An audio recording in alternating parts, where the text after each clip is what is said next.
Welcome to a new video.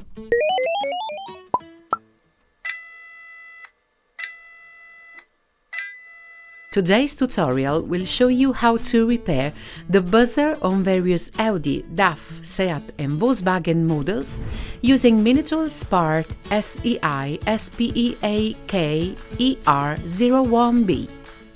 For this repair you will need cutters, tweezers, soldering iron, desoldering braid, Minitools part.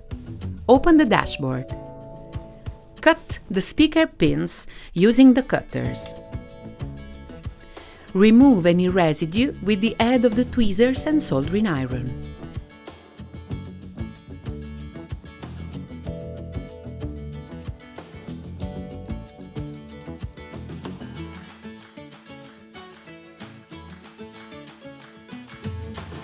Clean away excess solder using the desoldering braid.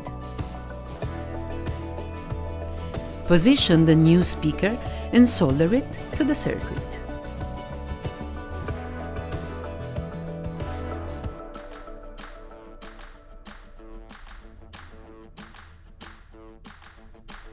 Reclose the dashboard. Perfetto! Problem solved! Go to the online store at minitools.com to find a wide range of parts and tools useful to repair dashboards. Thank you for choosing Minitools.